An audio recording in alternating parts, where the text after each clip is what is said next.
ደክመን ከፍቶን ሆድ ብሶን ነገር ተዘበራርቆብን እንኳን ቢሆን እንዳትረሱ እግዚአብሔር በመንገዳችን፣ እግዚአብሔር በጎዳናችን፣ እግዚአብሔር ጨለማ በሆነው ሌሊታችን እንኳን ሳይቀር ከኛ ጋር ይሆናል። ቅዱስ ያዕቆብ በራእዮችና በመገለጦች የታጀበው እንዲህ ባሉ የመከራ ጊዜያት እኮ ነው። እንዲህ ያሉ በፈተና ጊዜያት እኮ ነው ወገኖቼ። እንዲህ ያሉ የመከራ፣ እንዲህ ያሉ የፈተና፣ እንዲህ ያሉ የጭንቅ ጊዜያት እመኑኝ የበለጠ እግዚአብሔርን ማወቂያ፣ የበለጠ የእግዚአብሔርን መለኮታዊ ጥበቃ፣ የበለጠ እግዚአብሔር ለኛ ምን ያህል ቅርብ እንደሆነ ማረጋገጫ ጊዜያት ነው የሚሆኑት። ያዕቆብን ተመልከቱ።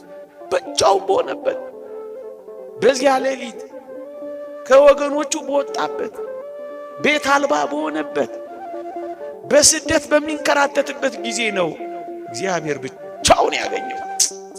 ወገኖቼ ይህን አምላክ ብቻችሁን የምታገኙበት ዘመንና ሌሊት እንደሚሆን ታውቃላችሁ። ጣዕሙን የምትቀምሱበት፣ በፈተናዎች መካከል እንዳሻገረ፣ በመከራዎች መካከል እንደደረሰልን፣ እንዲህ ባሉ ሌሊቶች ብርሃን እንደፈነጠቀልን የምናይበት፣ የእግዚአብሔርን ሥራ የምናጣጥምበት ሌሊት እንዲሆና የያዕቆብ ሌሊት ያድርግላችሁ ትባባሉ።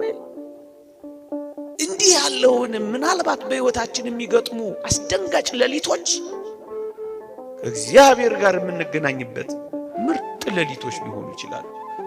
የበለጠ ጸሎት የምታደርጉበት፣ የበለጠ ወደ እግዚአብሔር የምትቀርቡበት፣ የበለጠ የእግዚአብሔርን ሥራ የምታደንቁበት፣ የበለጠ የእግዚአብሔርን ተአምራት የምትቀምሱበት፣ የበለጠ ወደኛ የሚመጣበት ሌሊት እኮ ሊሆን ይችላል። ያዕቆብ እንደዚህ እኮ ነው የሆነው።